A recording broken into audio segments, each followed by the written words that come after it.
আসসালামু আলাইকুম, সবাই কেমন আছো? আশা করি ভালো আছো। আজকে আমি বাংলাতে বললাম। এই তো দেখো, এটা আমার বাইটিটার গরু, মানে আমাদের বাইটির গরু। আর ওই জায়গায় আছে আমাদের দুইটা গরু মানে দিবে। মইনুল দা কিবা কব নেকি? ফটো মারাত ব্যস্ত, ফটো মারি আছে, গৰুৰ লগত যুদ্ধ কৰি আছে।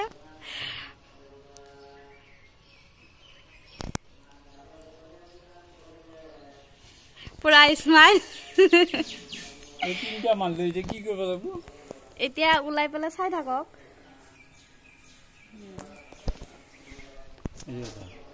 আমাৰ প্ৰত্যেকবাৰ মানে দুটাকে দিয়ে, সেয়া দুটা দিব, এইবাৰো দিব। আৰু পৰিৱেশটো চাক কি ধুনীয়া, ভাল লাগি আছে। আৰু এইফালে বৰষুণ বতৰ, অলপ অলপ বৰষুণো পৰি আছে। গৰুৱে খাই আছে খেৰ। গৰু ঘাঁহ নাই নেকি? এইফালে ভাতকেৰেলা গছটো দেখুৱাই নাই। ভাতকেৰেলা লাগিছে সৰু সৰু, আকৌ বেলেগ দিনাখন দেখাম।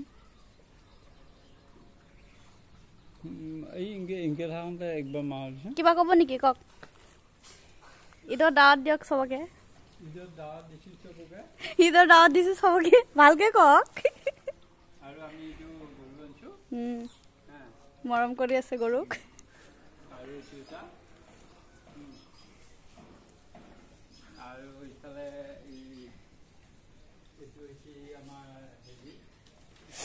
আৰু এটা কথা গাইছ, ইয়াতে যিমান গছ গছলি চাইছে এইবোৰে মইনুল দাই লগাইছিলে। যোৱা ভিডিঅ'তে মই কোৱা নাছিলো, মইনুল দা খুবেই বেয়া পাইছে। এয়া চাক, এয়া অমিতা গছ, কোমোৰা গছ, চব মইনুল দাই লগাইছে। হল, আপোনাৰ কথা কৈ দিলো। আপুনি যে গছ চছ লগাইছে কৈ দিলো, খুচি। কৈ দিয়াত ভালে হৈছে ন। কাবাজোৰ গছ লগাব আছে, মইনুল দাক মাতি দিলে হ'ল।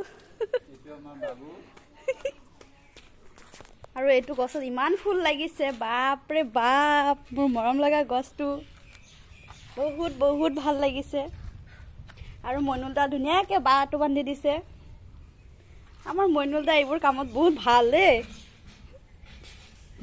আৰু এইফালে এটা টিকলো হৈছে।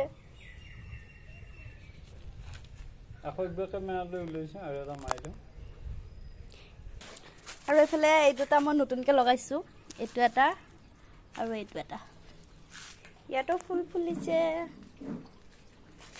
মোৰ বহুত ভাল লাগে, সেইকাৰণে দেখাই থাকো।